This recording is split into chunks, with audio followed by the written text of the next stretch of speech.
Well, good evening, everybody, and welcome to Drinks and Daves for the 9th of January, 2024. Everybody will get a seat. We know that the bar is full.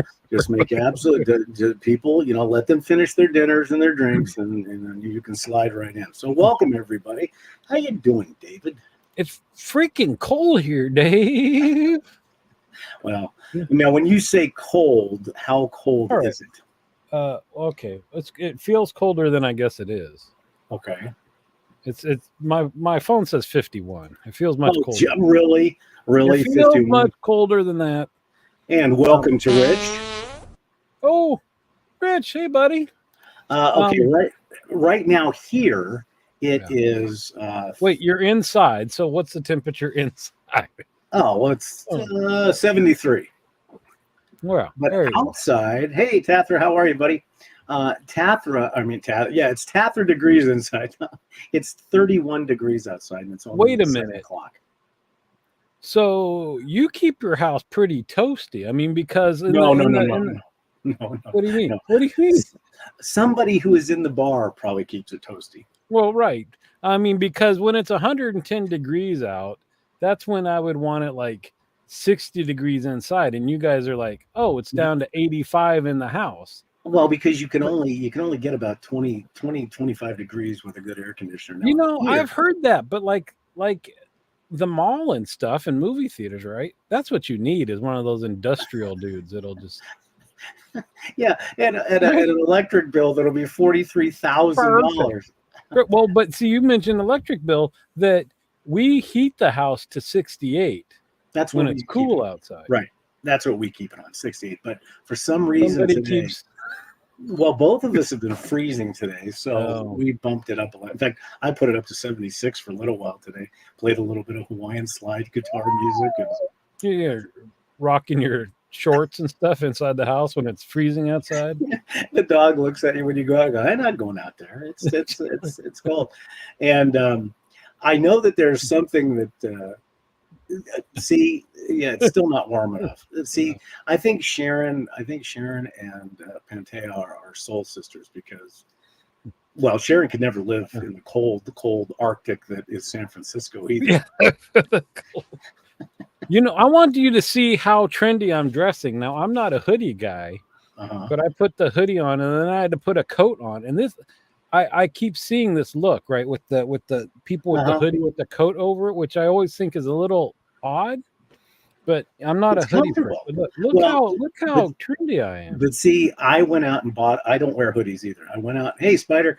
I went out and bought a hoodie because if you want, and it really ties into what we're going to be talking about later, is you have to get the trendy look. You have to get the hoodie, and you have to put on a down vest. That's the look. It's the Marty McFly look. Yes. So when you walk into a diner. You walk into a diner and some guy goes, "Hey, you in the Navy? Why are you wearing a life preserver?" I did vests for a little while, and they're smart, but for some reason, I don't know why. It's not my thing, but it's smart because I'm the whole, in Oregon, it's the typical you wear shorts until it's almost freezing, even though you might wear like a sweatshirt or a coat or whatever. And when I moved down to California, that's not a thing. And my wife was like, it's cold out and you got a sweatshirt on and shorts. That makes no sense. And that was just, the way it was. But you keep the core warm and you're fine, right? And so the vest does that. The vest keeps I don't know. If my feet are cold, everything else is off the table. You're a little old lady, Dave. Well, yeah. And I don't know if you did this. If you did this already, I apologize, but we want to say hello to Steve. I did that. Okay. I did that. You got to say hi to Dad. Yeah, chilly up there in Oregon. So we're actually colder than Oregon right now. And the problem is when we get cold in the desert, the radiant heating, it just leaves. Wait, we need a picture of this. I want to post it in the selfie thread in the cadre. But see, here's the question. They're both wearing a onesie. Now, are they both in the onesie? Or are they one onesie? Yeah, right. So it's really twosies because it's two onesies, right? Do they have feet, though? That's what I want to know. Have you seen, go on Amazon, and I know I want to get one of these. It's a blanket that looks like a tortilla. It Yeah, looks just like a tortilla, and I want to get wrapped up like a burrito. but they're $15. I mean, they got to be thin. Well, tortillas in there. I'll get you one, Dave. So You what know do you what? smoke? What am I smoking? I'm finishing off a Rose of Sharon right here, Ah, and then we're gonna switch over to AVO. nice. Yeah. I just finished a AJ Fernandez San Latano bowl, which was very, very nice and spicy. And now I am smoking an Oliva Master Blend 3. I like that one. That one's an interesting one because you like more peppery than I do. Mhm. And that one, when I start smoking, every single time I'm like, oh, this is too much, but then it like mellows out after a little bit. It is. It's a very mellow cigar. It's very, very Where does this dude live? 95 degrees. Oh, I want to go where he is. No, you don't. Well, you're used to it. So 95 to you is like, is that like okay? You can be out Oh, and yeah. it's 95 and it's not Oh, so it's onesies, not footies. right. So Then see, that's probably the way to go, because if you get a little too warm and your feet are in there, you can't do anything about it, right? scissors. But they're cute. The ones with the foots are cute. Spider, So you're awfully adorable. And are you drinking anything special tonight? But I just grabbed Ardbeg. We can't see it. No. We can't see it. Scorched. Ardbeg scorched, where they take the cask and burn it inside, so it's like a crocodile skin of burnt goodness. Now, how does that compare to the smokiness of like a Lafroig? It's not as bandy. No, Right? different. I am drinking homemade Dr. Pepper. No, that's not. Come on. Just because you hit the button and add your own carbonation, that's not homemade. It's fun. It's homemade. I made it. I'm in my home. I'd So be therefore- impressed if you got a recipe and you're adding in all these little things. I can't have sugar because remember, as you know, my wife and I went to a Polish restaurant this weekend. And we had potato pancakes and pierogi, and that's like diabetes hanging. You know, on our Christmas show, you asked me, do I ever like just say, forget it, I'm not going to worry about my blood sugar level and just go, no. I said, I don't during over the holidays, but I told you I haven't been wearing I got one on now, but I went a week without wearing the sensor. And I was like, what I don't know ain't going to kill me. And I had Cool Ranch Doritos and biscuits and gravy and all sorts of good stuff. And I'm sure it was a terrible thing to do, but that was my, I guess you call it cheat week for the year. Well, that's all right. I mean, it's not that bad. So if you haven't introduced yourself or said hello in the chat, please do so. I think we've got a fun show tonight. So the weather there, we had snow flurries here. We had snow flurries on Sunday. It stuck a little bit. Go ahead. I know he's wearing a bougie suede jacket. Yeah, buddy. This is my smoking jacket.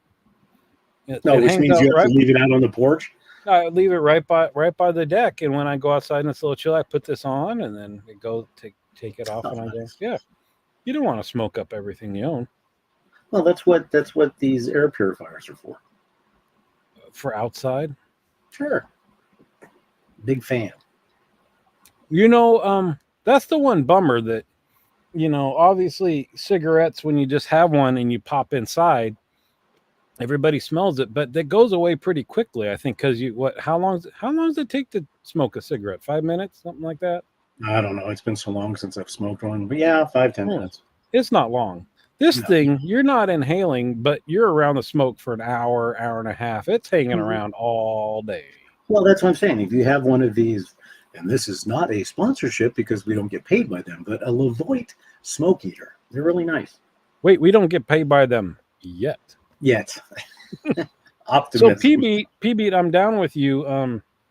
I've been looking for now. Balvenie is a non-peated Scotch, and this distillery 1 week a year does a peated Scotch and then cleans everything out, because you know, if once you run a peated one through there, it's going to have residual smokiness and stuff. And so so they call it week of peat, and it comes out once a year. And I got one the last time it came out, and it was delicious.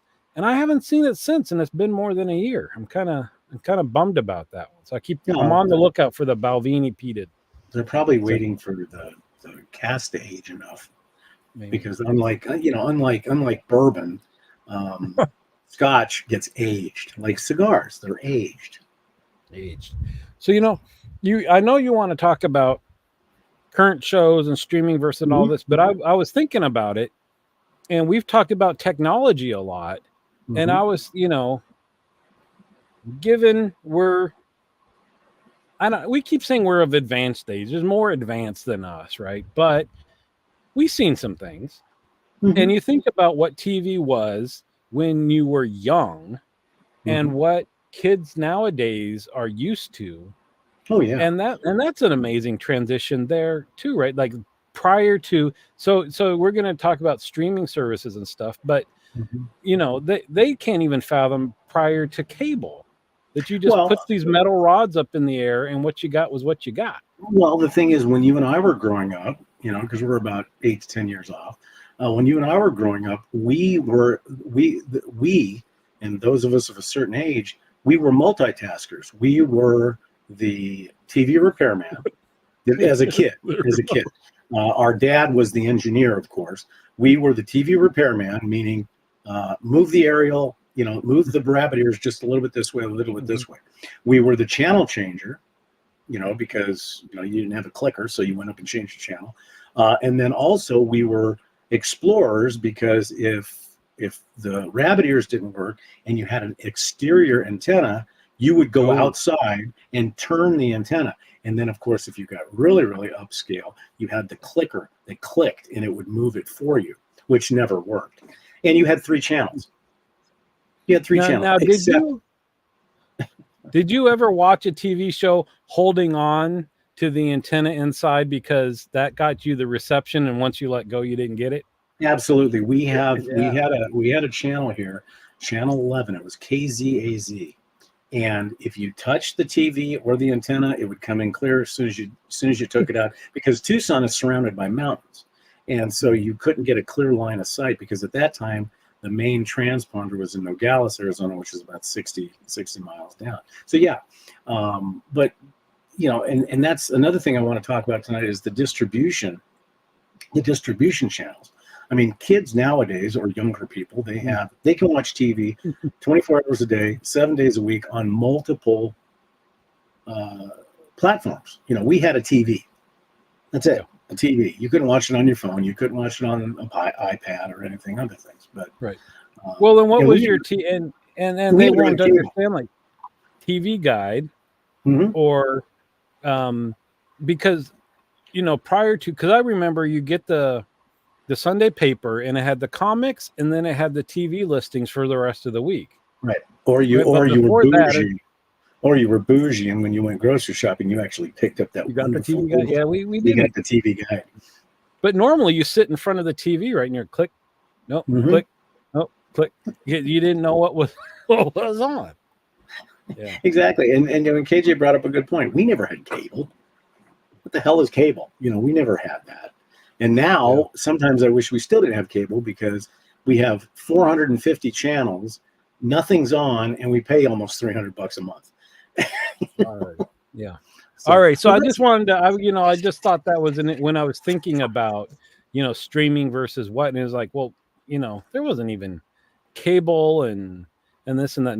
No remote. Okay. So I took over. So what did you want to talk about today? Well, let's talk about, the way TV has evolved, good and bad. The distribution channels, obviously, we've gone from network to, you could go back even further and said, because every once in a while you could get UHF channels, and the UHF channels are where you found Uncle Bob's Country Bumpkin, that had like 3 viewers, golf. And then, like PB said, you had 3. You had NBC, ABC, maybe an independent station, and then you had PBS. That was it. And so the distribution channels have changed from a network feed, which is all you had, to a cable feed. And now cable is actually taking a hit, because now you have specific streaming channels such as Paramount, Apple, Netflix. And so what I wanted to talk about today is starting with network. Let's go back. and talk about the quality of the shows and movie. And then, of course, movies, you can get into that whole thing where you had to go to a theater to see a movie, period. You didn't have, I mean, then you had VCR, then you had DVDs, and now it's straight to streaming. So are we as a society losing out on some quality stuff because there's so much out there to watch? So if you go back to the original, I'm just going to throw out some favorite shows, and hopefully you guys in the chat can do the same thing. MASH. Oh, MASH to me. And for those of you that don't know, I think it was Paramount Plus or Apple TV just put out a MASH, kind of like a documentary on MASH, and they go from the very beginning and they talk to all the actors that are still alive, and it's actually fantastic. But MASH, I Love Lucy, Bewitched, HR Puffin stuff. You know, I mean, is that the one where they see the magic mirror? I see Bobby. That was Romper Room. That was Romper Room. Oh, yeah, I used to sit in front of that, and I found out that David was not a very popular name because I'd be sitting in front of the TV going, Mom, are they going to say my name today? And there's Ricky and Joey and Bobby. No Dave. No Dave. Never a Dave. Never a Dave. So, and Mr. Rogers' Neighborhood. How many of us watched that? We know we did. You know you did. Yeah. Mr. Green Jeans. Yeah, Captain Kangaroo. Yeah. You know, so, go ahead. So what do you think? Well, I think the shows back then were probably a little bit more wholesome, you know, for lack of a better term. They were more wholesome. They didn't have some of the violence. I mean, think about it. If you watch the movie MASH, the original movie before it became a series, when Major Houlihan, Hot Lips Houlihan, was in the shower and they all, you know, got together and they dropped that was considered, in fact, I know that the Motion Picture Association wanted to rate that movie X because it just showed Sally Kellerman's top half. So I think that what MASH did is MASH hinted at all those things, but they didn't show them, which made people's imaginations go. And actually, if you watch MASH from the beginning of the series all the way to the end, towards the end, they've started hitting really, really serious social issues. Yeah. You know, and so is that a dog in your, because it sounds like my dog. Okay. So, you know, so I think that's good. And then of course you've got Star Trek, you've got all these other, so those, you know, the channel, the Rawhide, God, I mean, there's a ton of shows that were out there. And what were the shows that you remember watching other than MASH that stick in your head? I mean, these are quality shows. Cheers is another one for me. Oh, well, that's two different things, quality shows and what I watched. Because I want to answer your question. Did it get better or worse? And it's because it's interesting because you were rattling off adult and kid shows. Mm-hmm. And from what I see, adult shows have gotten better, but kid shows have gotten worse. Mm-hmm. I mean, the ridiculousness that they put on for kids now is just sad. But when I go back and watch, like, my father-in-law loves Three's Company. And so shows like that where maybe you say that they were more wholesome, but like the comedy is just so ridiculous that when I watch it now, I'm like, did we really think this was funny at the time? Because you see it coming, that's dumb jokes, right? It's not intellectual humor. And I'm just like, why do people watch that? Well, think about it from a standpoint of being an adult now, and then when you were watching it when you're an adult. A perfect example would be Beverly Hillbillies. I mean, every one of those jokes was set up so easily when you watch it now as an adult. But I think what I think, anyways, is where TV has gone down is that there was some escapism. When you watch the Beverly Hillbillies, I don't care who you were rooting for them because you're thinking, wow, these guys don't know anything. They go out and they swim in the cement pond. But some of the things from those shows actually made it into mainstream. For instance, Jethro used to eat his cornflakes out of a big old mixing bowl. Tell me you never did that. Tell me you never did anything. Because that's what I'm saying. The shows actually inspired us to do certain things. For instance, the communicator on Star Trek. Look at the first Motorola phones. I mean, they had more of an impact of what we saw going forward you know, as far as what we could do. I think they were they touched on social aspects, but very like, well, probably the one that touched on the most social aspects of modern society at that time was All in the Family. Because All in the Family talked about things that were considered taboo at the time. So I think that, you know, and plus I think that at the time we were excited about the fact that, I mean, I can rattle off 4 p.m. was Star Trek, 4:30 was this, 5 o'clock was the news, 6 o'clock was All in the Family, you know, and so the next Monday or whatever, you knew, you planned out your TV watching based on what your parents liked, you know, and you know, actually PB brings up a good point here, that those type of shows were mindless fun entertainment. Because like to this day, my wife hates Three Stooges. Hates them. But if you want mindless, stupid slapstick, that's exactly what you get. In other words, when you watch TV, even with MASH and some of the other ones, there wasn't this heaviness after you watched the show. The heaviest thing you had back then was maybe NYPD Blue, you know, the cop shows and stuff like that, where they always tried to have a decent ending, but it didn't always end that way. I think that's where the transition from network to cable to streaming has really changed. Plus, on network TV, nobody said a cuss word. Damn was probably the worst one that you ever heard. Now, there's nothing you don't hear, and we've gotten so used to that that when we go back to these other shows, exactly what you said, it's corny. How did we find that funny? So I think that, you know, I think that's part of it. What do you think? No, I think you're partially right. I mean, and so you got a point, because so MASH, I think, is an excellent example, because they had, now most of their shows, right, you had like the silly storyline, and then usually something somewhat serious. You had a few like where Hawkeye was really depressed and thinking about suicide and all this stuff, right? That really, it was well written and told an important message. But those aren't the ones that you want to watch over and over and over, right? You're like, holy cow, and it kind of opened your eyes.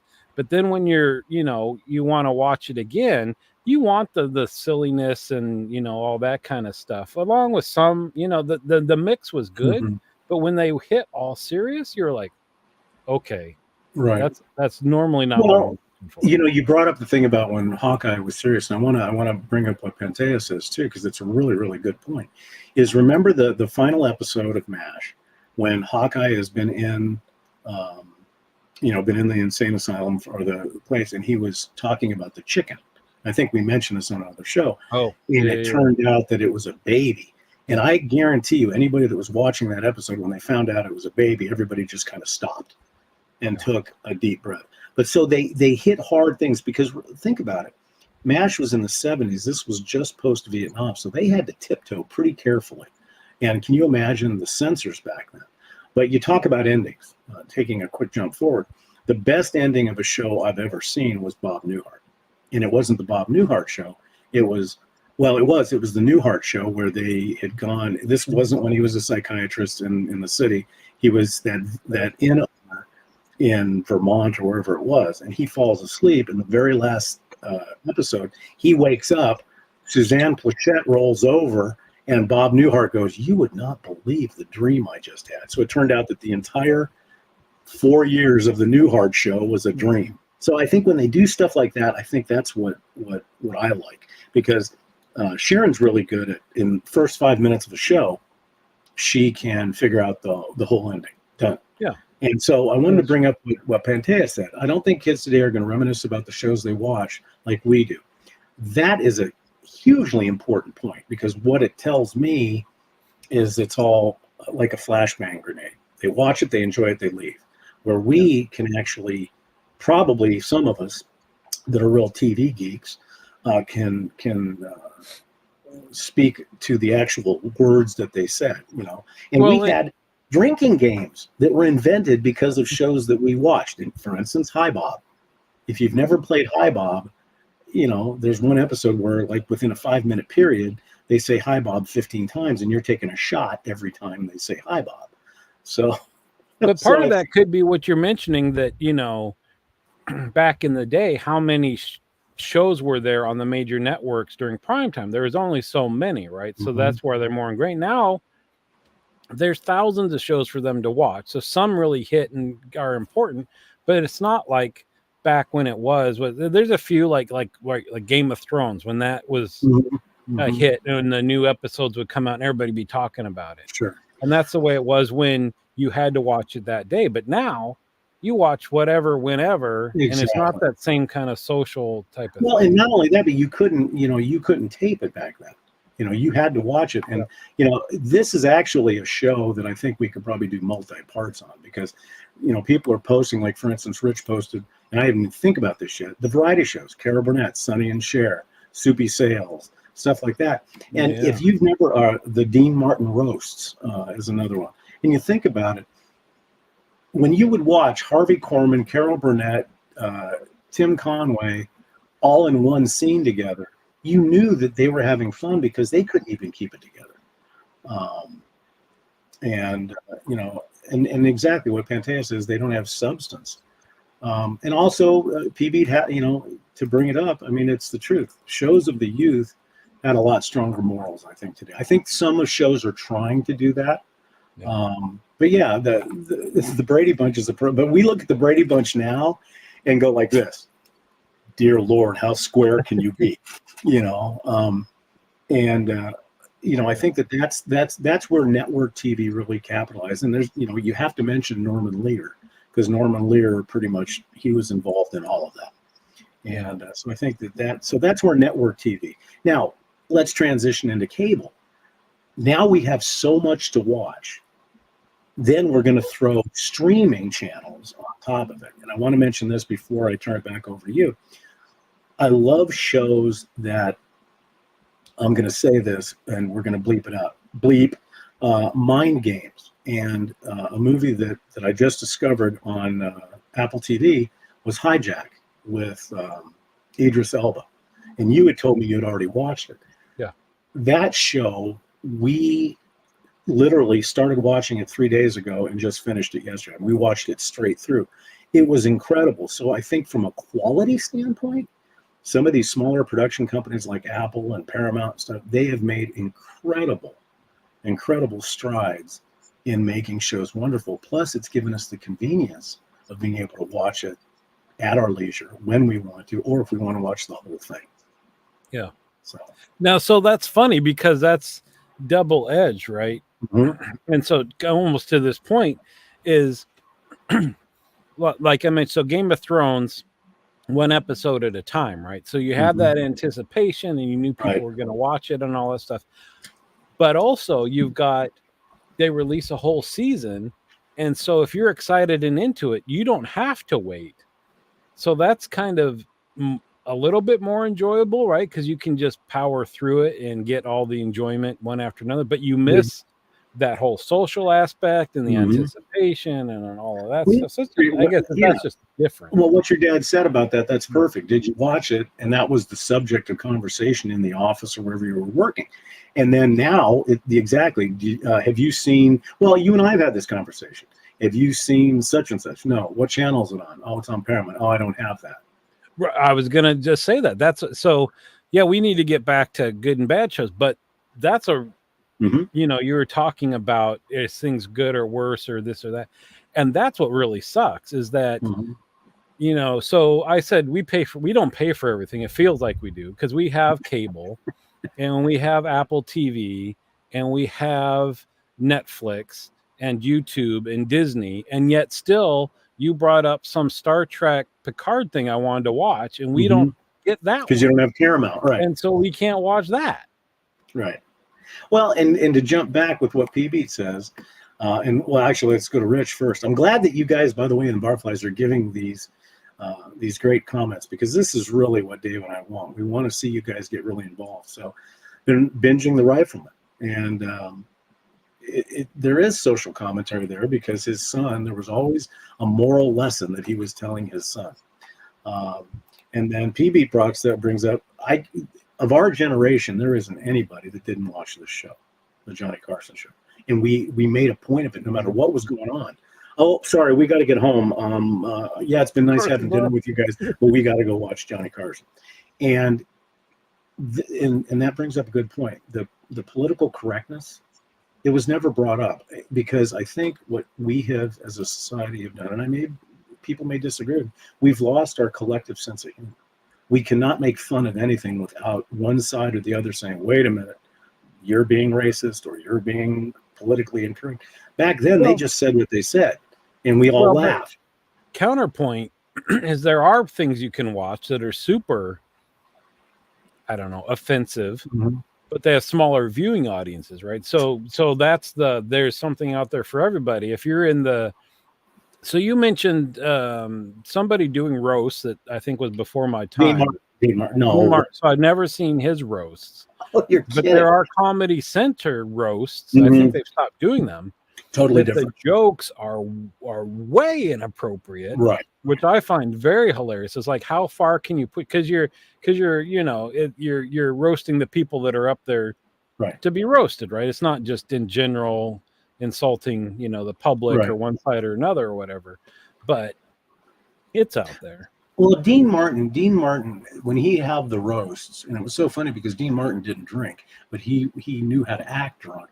But Don Rickles would just eat people alive. And he would make fun of their race. He'd make fun of their sexual orientation. He'd make fun of everything. And people knew that he was just making jokes. And that's where somehow we've lost that nobody's being personally attacking and stuff like that. I mean, for instance, Laugh-In was a great show, but it was so politically incorrect. It objectified women so badly, but we loved it because to see Goldie Hawn in a mini skirt, what was wrong with that? And even Richard Nixon, perfect example. It was a very liberal show, but I remember when Richard Nixon went on there and said, "Sock it to me." I remember as a little kid watching that, but some of the, and we go into the late shows, Johnny Carson being the king, and then you've got David Letterman and Smothers Brothers, exactly.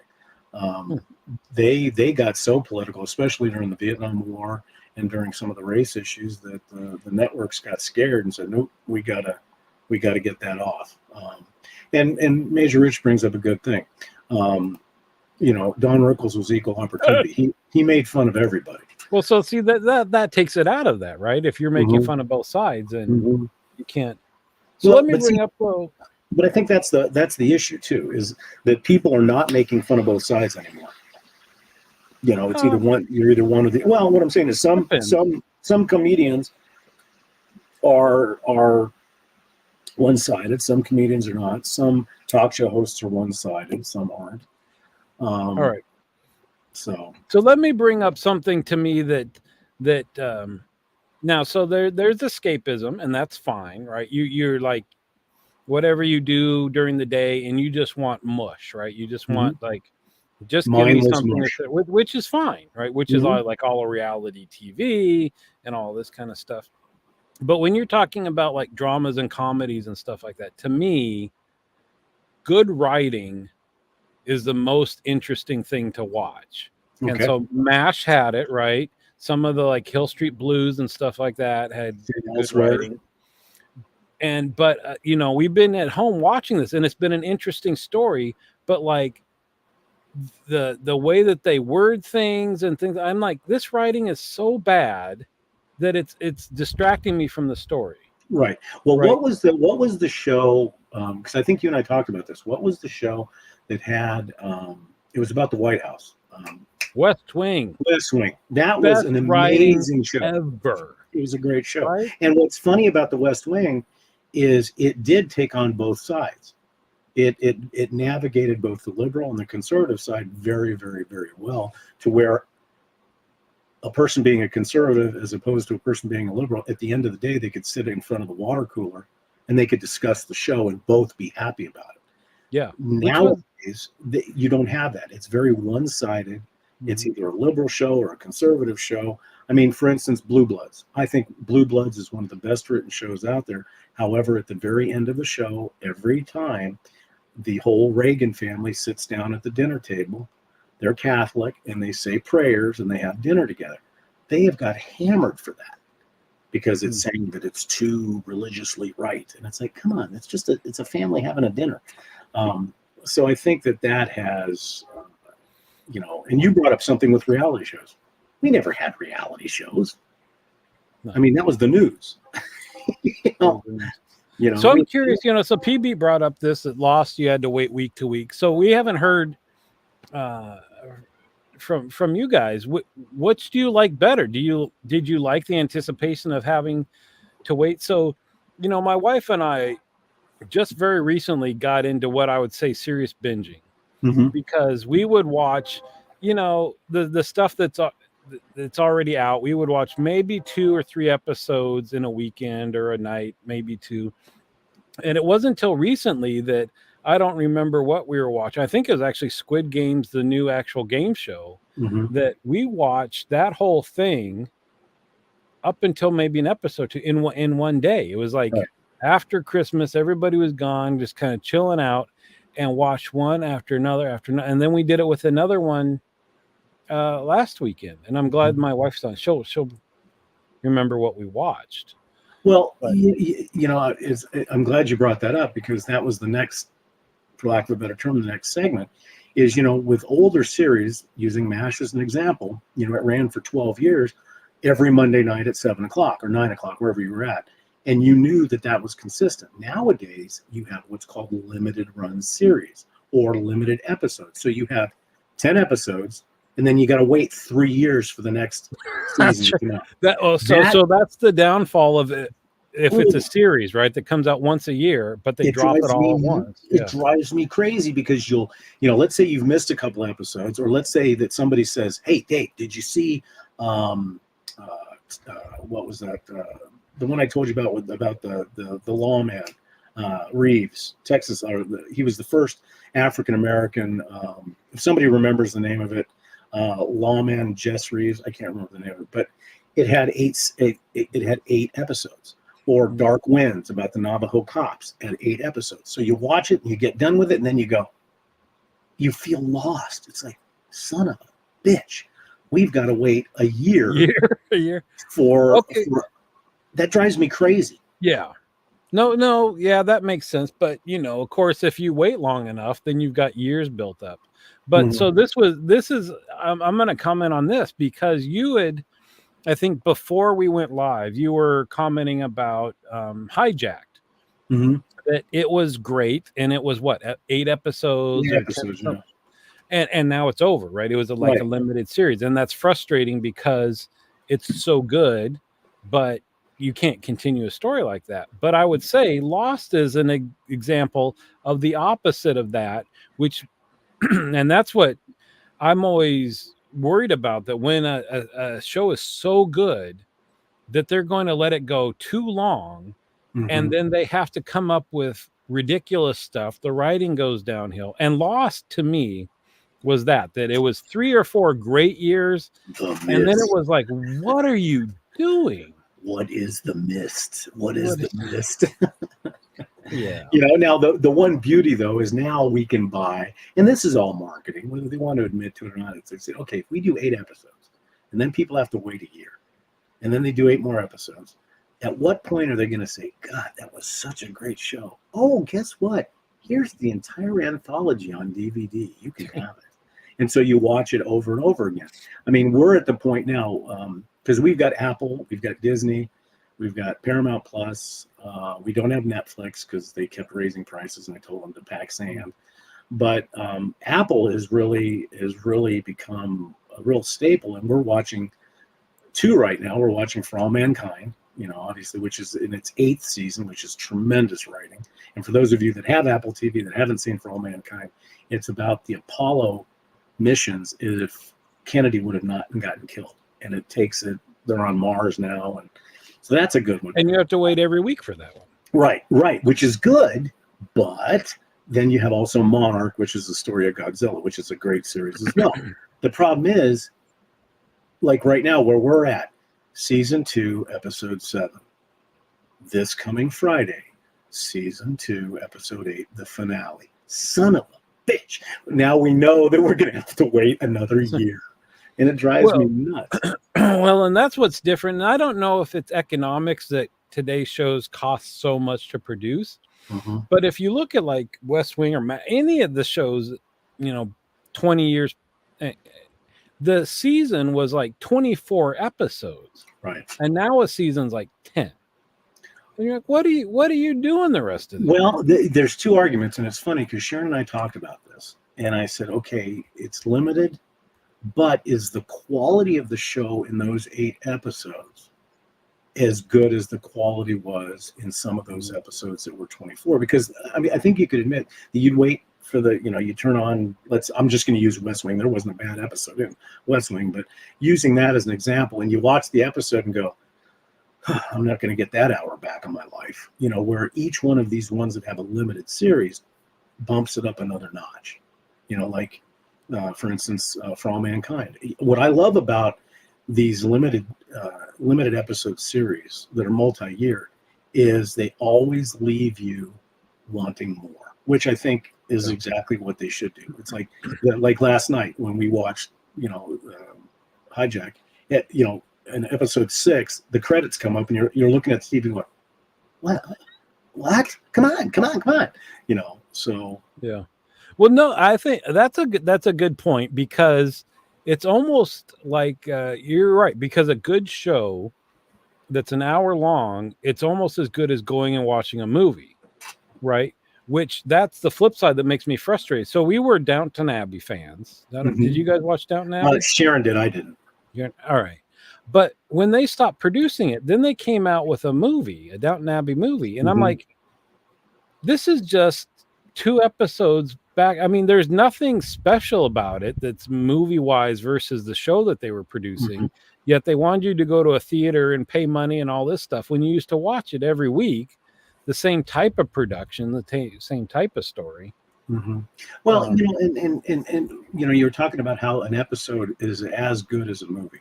That's why I kept pushing you to see Picard, because it's like a Star Trek Next Generation movie every single week. The production quality is so good. Sharon watched a show, and I can't remember the name of it, but it was about this lady who was a doctor in modern times, and it was in Scotland, I think, or something like that. And she goes to this Runish area, and she gets thrown back in time into Scotland, and she sees her relatives and stuff like that. Hopefully, somebody will remember the name. It was on Showtime. That's all I remember. And literally, you wouldn't talk to her when that show was coming on at all. Yeah. But see, that's what I love about TV, is that you can find something that and what I like about these limited series is you start seeing actors that you would never think that would do a series. For instance, Sylvester Stallone. This Tulsa King is an amazing. I think it's his best work, even over Rocky. He's just incredible in it. But once again, then the strike happened, so we haven't seen it in 3 years. Yeah. Well, so what do you think is going to happen? Because right now you've got cable, you've got the movie channels, and you've got all the streaming services. And I think it was Rich said up higher in the comments that that was the name of the show. The cable's pricing themselves out of the market, right? It's very expensive to have cable, but you do get a bajillion channels, but 90% you're not going to watch. But I don't think this is not sustainable, right? That there's 40 different streaming services and cable and movie channels, and people get just like this. I can't. You're fine with hopping on. I'll pay for it for 2 months and I'll stream everything, and then I'll cancel it and all that stuff. But what do you think is what's your prediction? Well, I mean, I think because right now you've got Hulu, Temu, Fubu, Fadu, Lala. You got multiple channels. I think what you're going to see is I think your big companies, Netflix, Apple TV, Disney, Paramount Plus. I think slowly, but maybe Hulu, maybe. I think they'll be the ones that'll be around for forever because they're backed by other things. Apple is not. Apple TV is backed by Apple. Paramount's backed by their movie studio. Netflix was the first when you really think about it, because they did remember you get a couple of DVDs and then you'd mail them back and stuff like that. So I think you're going to have, but I think where the technology is going to go is especially with Apple's new virtual reality headset. I think what the next step, because 3D was big back in the 50s, then it went away, and then 3D got big again. But then you had to put on the stupid glasses and stuff like that. So I think what's going to happen is there is going to be a 4 or 8K version of a lot of these shows that literally you will put your headset on and you will be immersed in the movie. In other words, you can walk around in the show that you're watching. And I think that they're going to make it interactive to where, in fact, I think they tried this already with Meta, is that the actors are acting to the person that's in the Meta, and they'll say, hey, what do you think we should do? And you could control where the series went. And that, I think that's where it's going. I think we're going to be put into an alternate reality. Well, that's technology though. But so in terms of streaming and sources and stuff, was your prediction it'll still be multiple streaming services, but just fewer of them? Yes, and I think cable. I think what PB said about cable dying, unless they do a very hard look at their return on investment, people are dumping cable big time because they can do the streaming services. You know, instead of having one cable service that has 400 channels, people will pay $4.99 to $8.99 a month for 10 channels that they can get exactly what they want when they want. Or the cable companies will get smart and say, okay, Mr. Sprecher, here is your menu. For this price tier, you pick the top 10 channels that you want, not what we've got in our package. Yeah. That's what I think needs to happen.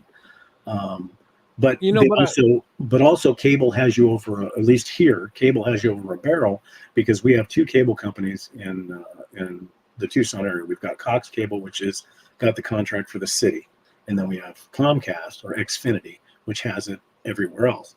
But Xfinity has the best internet, and if you get just the internet, it's X number of dollars.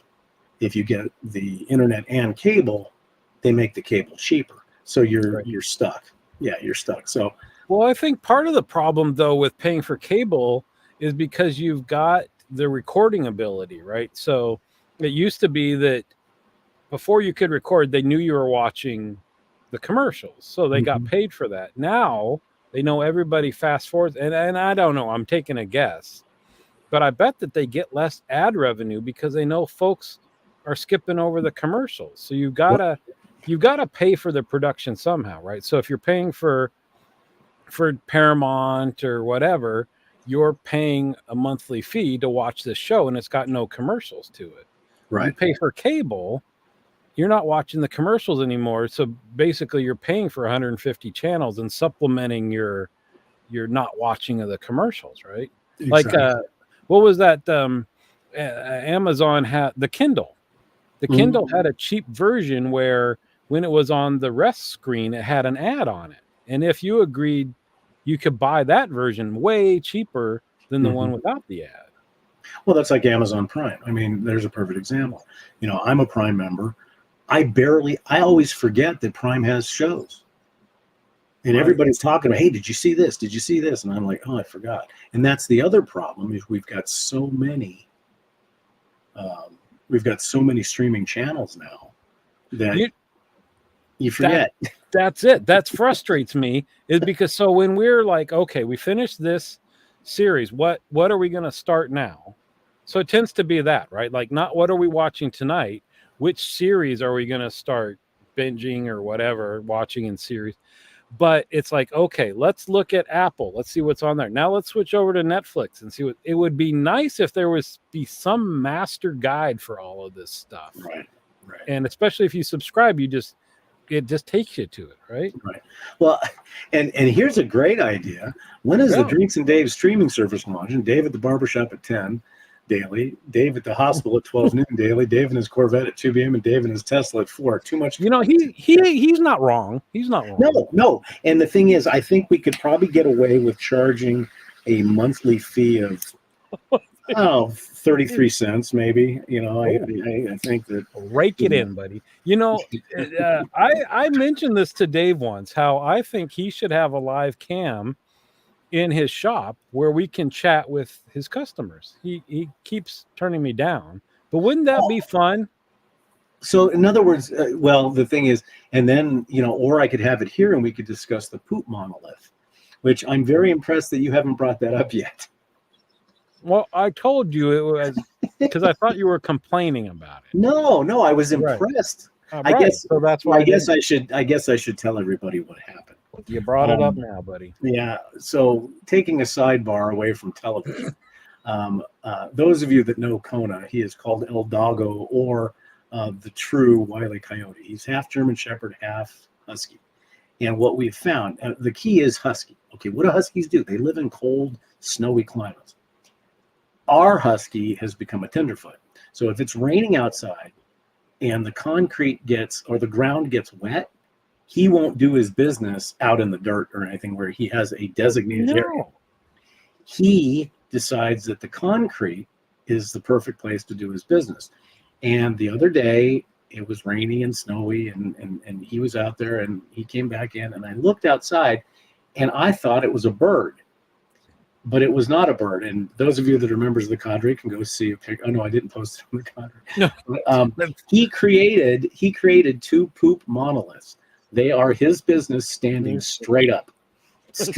And I was impressed, and I had to take a picture of it. So anyhow, that's the poop monolith. Well, it's funny because so the reason I said I was going to, I thought you were complaining. No, you did this, and I'm like, hey, this guy's complaining about the anyway. So that Rich brings up Pluto. It's free. You know what? They've got the Love Boat. When I really, really miss being on a cruise, I'll watch a few episodes of the Love Boat, which is campy and terrible and all. But it takes me. But that's the problem, is that you can't fast forward. You can't skip to the next episode. We've gotten so used to that. So if there's some episode that I'm like, this one just isn't doing it for me, you just gotta wait for the next one. But what about that island? What was that island with the little Fantasy Island? They're playing. That's not on anywhere. Why is that not on somewhere? I think Hervé Villachez has some. When Ricardo Montalban died, I think that in fact, I don't know what distribution owns. Okay, so there's all sorts. Maybe they're out there because we don't own every stream. So here's the problem: Knight Rider. Where the heck is that? Okay, I know awful good show. What? That was the worst show ever. Right. There was some show when I was a kid, back when computers were just brand new, that was like a pixel that would draw like a car that the superhero got in, and it would like turn it 90 degrees and stuff. Maybe it is. YouTube is a good place because the comment about that's what I thought about Roadrunner and all this stuff. You could probably watch all that stuff free on YouTube. Well, true. Okay, so with all that being said, the one benefit or detriment, depending on how you look at it, with the fact that these streaming services allow you to pause, fast forward, go back, stuff like that, which is good because if the phone rings, you can pause it, or if you miss something, you can go back. But in this household right here, a 30-minute show can possibly take up to 4 hours to watch. Because and here is the standard thing, because we, it's just me and my wife, so 9 times out of 10 we'll eat in front of the TV and we'll watch TV. But I got to go get some coffee. I got to go get a drink. Pause. So binging can be a problem because a half-hour episode can be 3.5 hours. Oh. And I'm sure everybody who is in a loving relationship probably has the same issue. Let me ask you about this phenomenon that's new to me. Do you ever use closed captions? Oh, you brought up a really, really bad subject. Woo! Let's hear it, Dave. Okay, I personally do not like closed captioning. I think because I am a movie file, I'm a TV file, I'm an audio file. I literally want to get immersed in it. I mean, I turn the lights to theater level. I have my 7.1 Dolby. I want to lose myself in the TV show or the movie. Closed captioning drives me nuts because I find myself without trying, looking at the words, and it drives me nuts. So the beauty about our cable TV is I can press the volume, I can press the button and say closed captioning off. But then the remote gets set down and an individual The picks it next up and time you goes, turn on the closed TV, captioning on. there they are. But she brings up a good point. Well, what if we miss something in the dialogue? I said, well, we can rewind it and watch it again. But no, it closed captioning drives me crazy. I hate it. I hate it. So it was never a thing for me. And our kids started watching all of their shows with closed captioning on, which I didn't get because they said the same thing. We don't want to miss something. And you know what? They're watching their show so fine. I'd rather them not crank it up. But when we're watching our show, I'm like, if you can't turn it up, just turn it up so you can hear. There's no reason you should have to read this stuff, right? Okay, But I don't have my phone with me, but as you go, let's pretend that this is the phone. Okay, so like I said, I get totally involved. So all of a sudden I look over and I see someone looking down at their phone. And then the next comment comes. What happened? Rewind, play. That's different. Well, you and I mean, I was watching Hijack and I was going back and forth with you on text last night. So it's the same thing. I mean, it really is. But yeah, we've gotten so used to the convenience of saying, I got to go out and pick weeds. I'll watch the rest of this episode in a minute. Click. And you come back in and it's right where you left it. We never had that when we were younger. You either watched the show or you were SOL. What can you? They still sell antennas. I mean, I guess there gotta be people out there still watching off of aerials, right? And isn't that a federal law that if you have a broadcast license for a network, you have to broadcast over the air? Yeah, because if they run into an emergency or something, and it has to. Because if you notice, cable down emergency, and we gotta watch American whatever. Uncle Bob's popcorn party or whatever it is. But it's true. Talking about it earlier, they were mentioning, PB mentioned this. Some of these shows were some of the greatest. Ironside, Columbo, Beretta, Rockford Files, Black Sheep. Did you watch that? Oh, I love that show. I used to watch that with my grandpa. Yeah. Pete Conrad. Yep. I can't remember anything in the world, but I remember Pete Conrad and those planes with the little swoop wings. Well, do you remember when he started doing the Wild Wild West? The Wild Wild Wild West. That was I didn't watch that one. Oh, it was a great show. Artemis Gordon. But I remember when he started doing the battery commercial. Go ahead. I dare you. Knock the battery on the shoulder. Okay, so I watched that with my grandparents, which was great. And then they watched Lawrence Welk, which just shoot me now. I'm sorry, I gotta cut in. I gotta cut in here real quick. So my question is, who is the one that does the kids do. And I think she won't turn them off if they're on. But if I turn them off, to her credit, she won't turn them back on. And I'll even give her more credit. Yesterday we were watching some show, and the very last thing that was said seemed very important. And she rewound it 3 or 4 times trying to get that, and we still couldn't get it. So then we turned on the captions, which still didn't make damn sense. But it wasn't just turn the captions on and but yeah, the captions in our new TV are bigger than they used to be. So they cover like a third of the screen. I'm like, what? But this is more proof that I think that Pantea and Sharon are sisters, because I mean, exactly. And there's I forget who the producer is. I think it's Chuck Lorre, where at the end of every episode, he puts up this diatribe of what he's thinking. I always go past. Awesome. I don't care. What? I don't want to. I don't care. I want to see the show. My other half will say, "Wait a minute. I want to read that." And some of the stuff, I'm like, "Really?" But, you know what? Just the fact that he's got enough clout in Hollywood to do that, saying, "I'm going to say whatever I want to say, and that's the way it is." Kudos to that guy. Well, here's a good question from PB. You think the first run off air had more suspense? Everyone saw The Twilight Zone with William Shatner, and the night it premiered, no one spoiled the airplane monster. That's true. Because that's probably one of the most talked about Twilight Zones in history.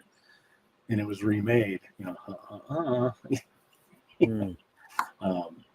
But yeah, I mean, I don't know. TV, it was really our I mean, for people in their 30s, 40s, 50s, and 60s, we were the TV generation. We really were.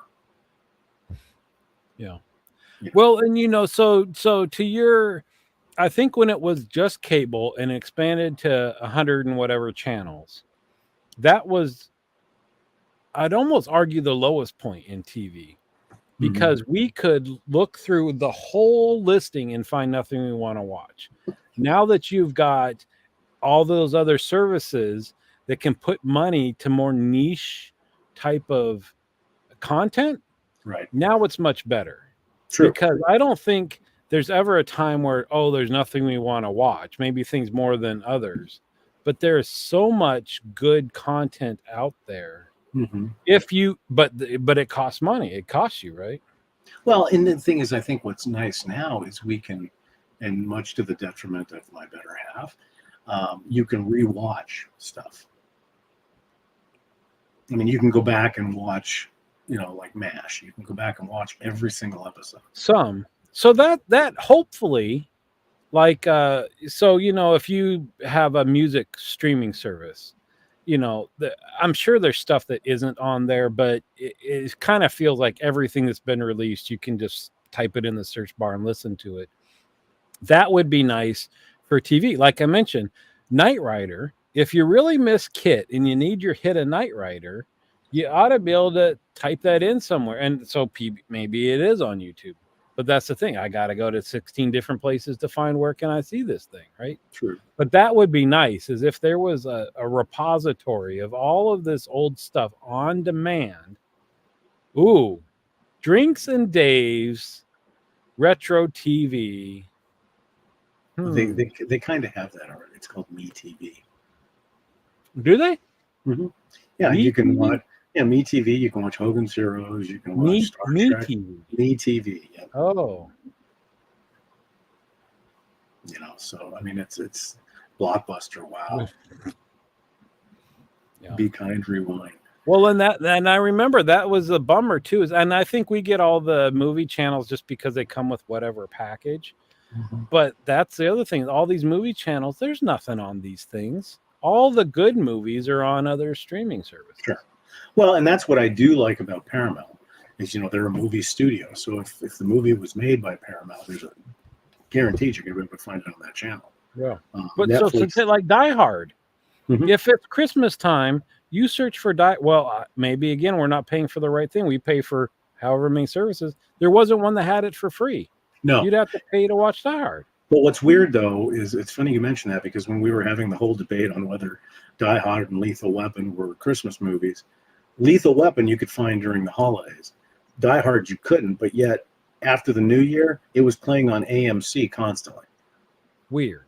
Yeah, it's just weird. So we're getting close to the end here. So I want to ask you a question, and this is of all time, and I want to ask everybody in the lounge to do the same thing, and we'll read them if you so desire. Put down your top 5, and I'll ask you this first. Holy cow, that's a lot. Okay, top 3. All right, top 3 TV shows of all time. I have to tell you right now. Yeah. Well, so West Wing is number 1. Okay. I had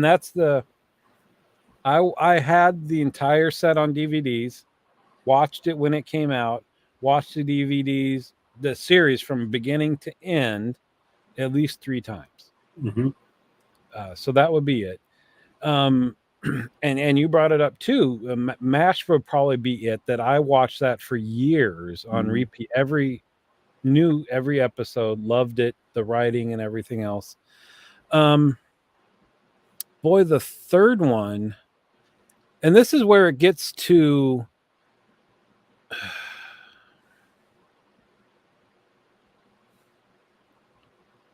parts of them. So like I like the first half of Lost. I like the first half of what's the one I mentioned with the dragons and all that crap? Game of Thrones. They all jumped the shark at some point. So I'm trying to think of one that I liked. So I guess part of this, the ones that you would rewatch over and over again. So we know West Wing, we know MASH. Yeah, let me think about it. What are yours? Mine would be MASH, number one, the entire Star Trek universe series. You know, both the original The one. original Star Trek? Yeah, I Oh, just oh, love wait, you're everything. Anything everything. with a And then starship. actually, my third most favorite was Hogan's Heroes. I Really? loved that show. Loved it. So those would be my top three. And then yeah, those top three I could watch over and over and over and over. Okay, you know what I'm gonna say, and I haven't watched because my wife hates it. But the one that I could watch nonstop, just for the comedy, is in my wheelhouse. Is The Office. Okay, okay, Yeah. okay. I can see that. I can see where that. So those of you out in the bar, type in your top three, and we'll see if we have a consensus. Well, then, yeah, I mean, PB's got a point, and I don't think we'd ever get rid of that. Is you need network TV for local. You need some type of local news. You need some type of national news, international news, and that's the problem. I mean, you've got, depending on, and I get the political bent of what news channel you Mhm. would like to watch. Right. So, other than local stuff, there's news networks out there that will cover this kind of stuff, right? Sure. So really, the only reason that you would need, quote, typical cable or whatever is for your local stuff, Right. right? Well, yeah, because really, there's a couple of shows that we watch on network TV. One would be Ghosts, which is a great writing, good show. But most of the time, like what PB says, I do it for the news, and really just the local news. The national stuff, you know, I don't like the bent. But you know, so here's Major Riches, Star Trek, Happy Days, Carol Burnett. So Star Trek's got another one. Grey's Anatomy. Happy Days. I have not watched. Where can we watch Happy Days?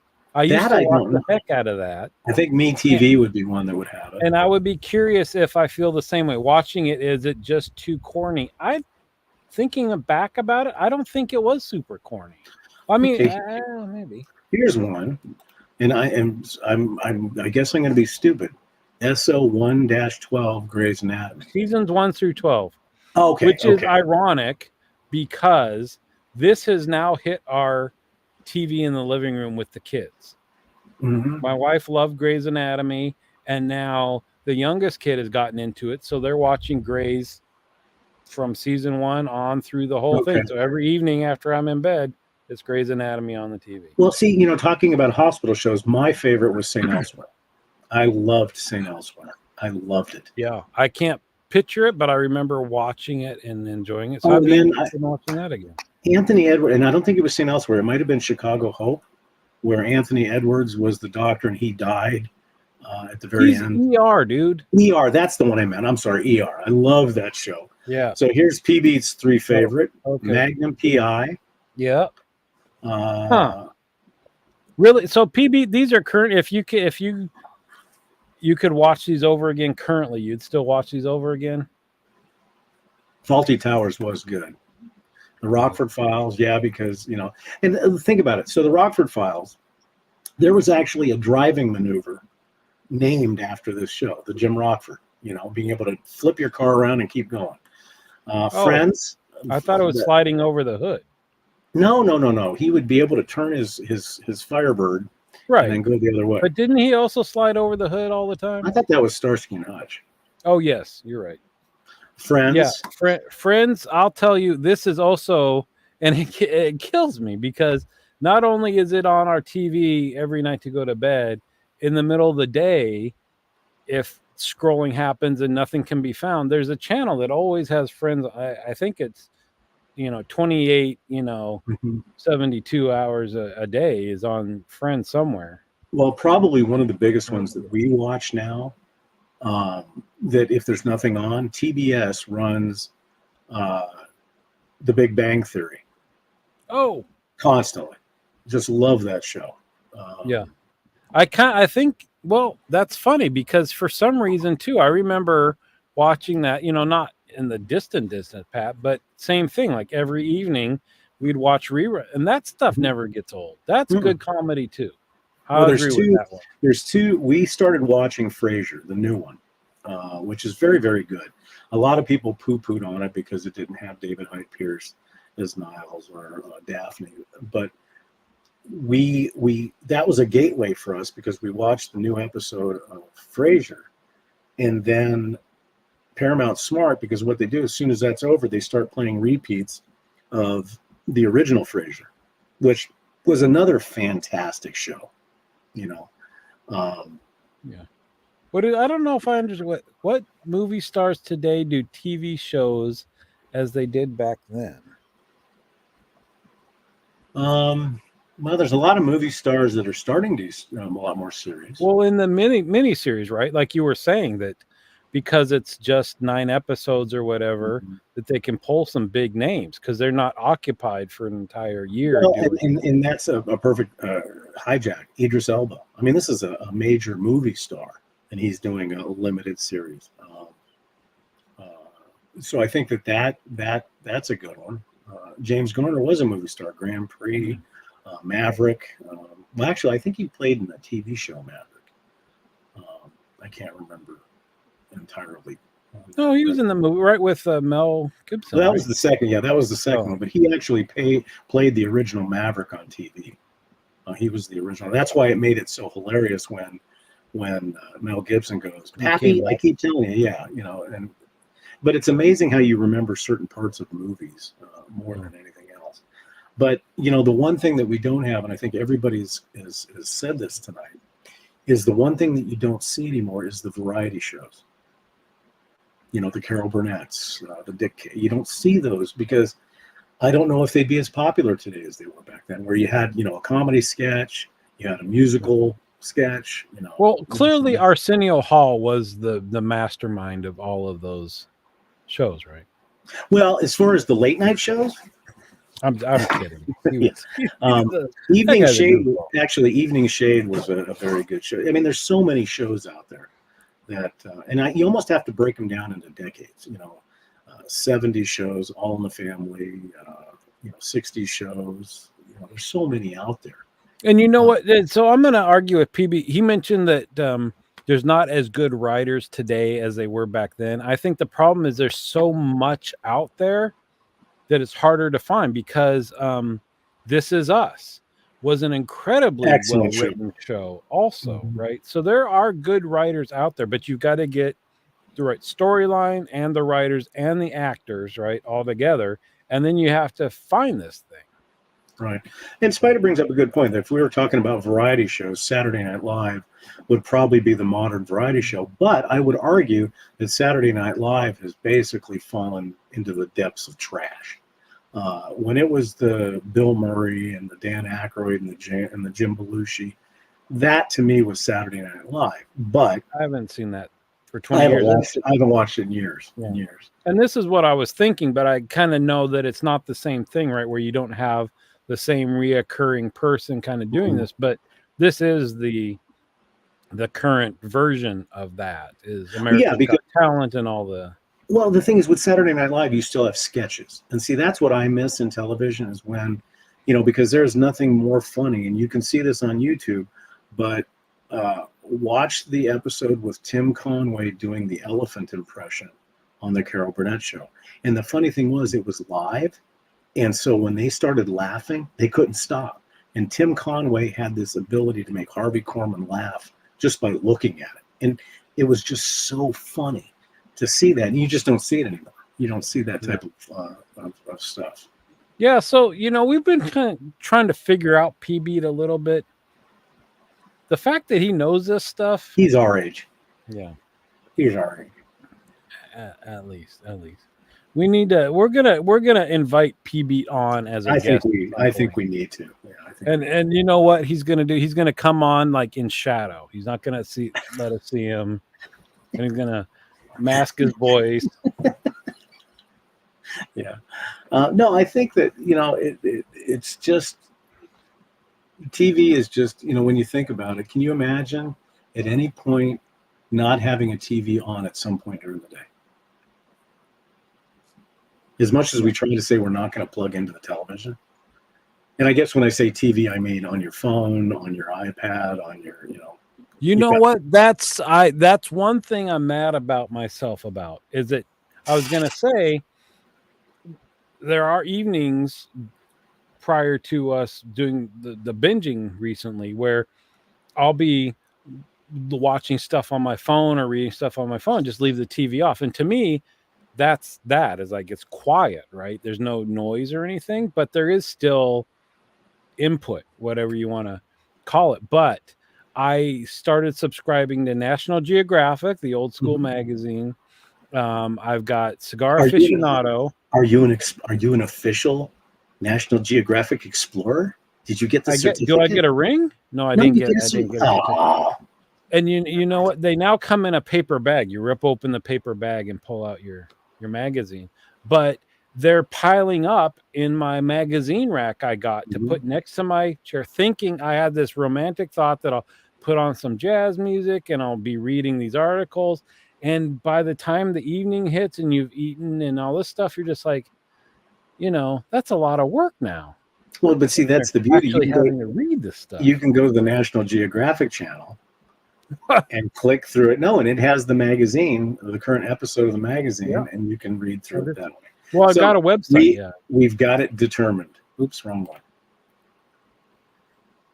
He's you. So he's an elder statesman. That's the way we'll say it. Oh, age. So he's my age and Major Rich's age. But they got I get, and so it's even worse. That now I subscribe to this, I get many emails a week from National Geographic because of course they've got a website where you can read all these articles and stuff, and they'll have headlines of articles. And I keep the emails. So I'm like, oh, that sounds interesting. I want to read that.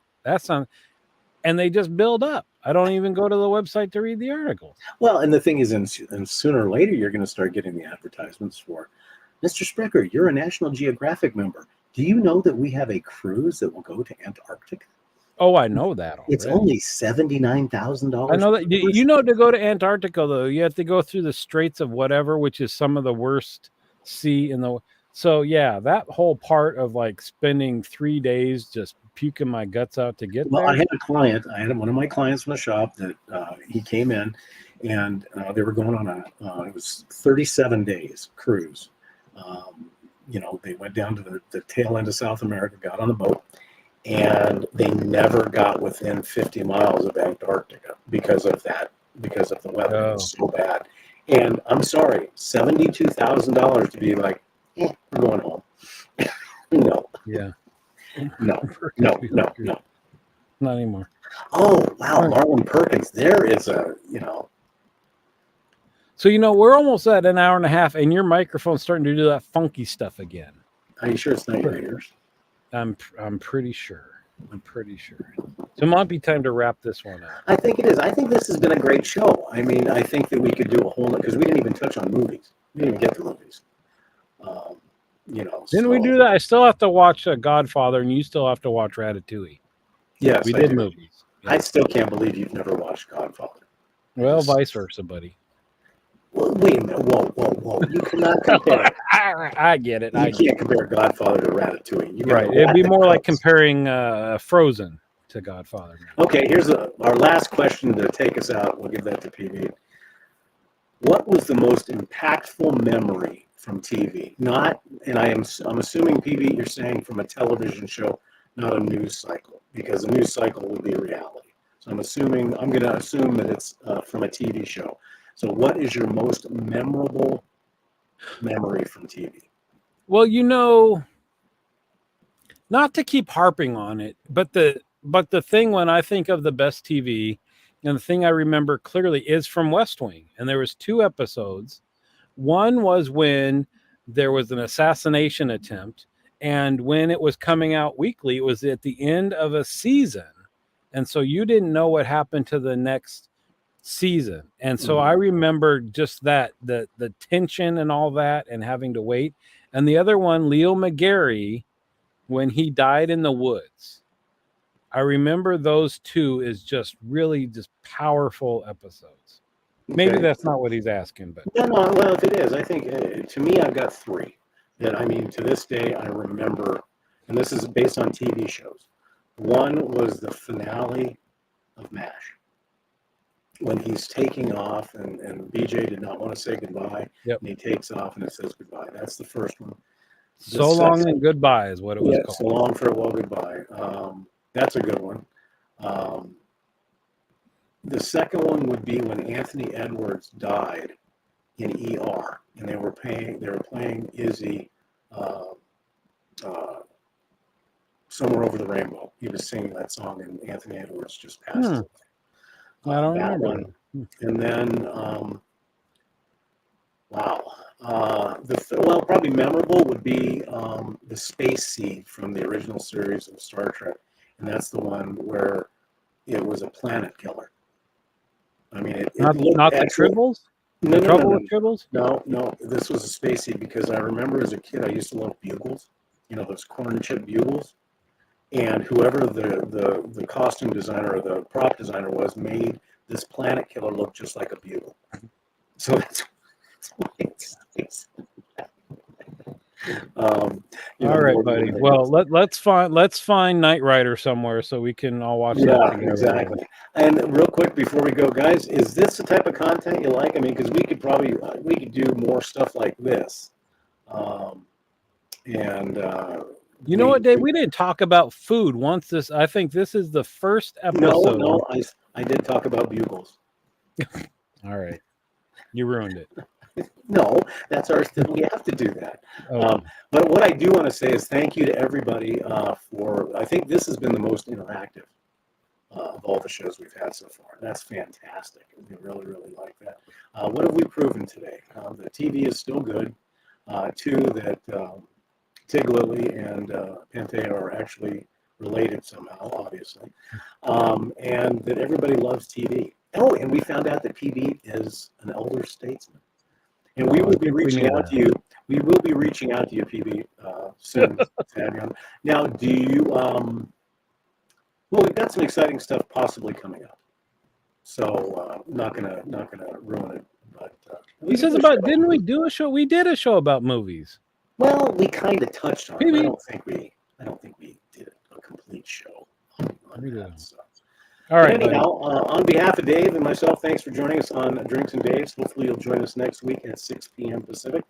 We have no idea. And just so you guys know, we do not script this. In fact, it might be hard to believe. Yeah, it is. The production quality here. Usually it's an email back and forth going, what do you want to talk about? I don't know. What do you want to talk about? It's like when a husband and wife go and they're having the discussion about dinner. What do you want for dinner? I don't care. Whatever you want.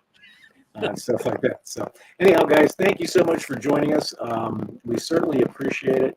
And tell all your friends to join us, to subscribe at Drinks and Daves on YouTube. We'd certainly appreciate it. And we will see you all next week. Hope everybody has a great day. Good night. Say good night, Dave. Night, Dave.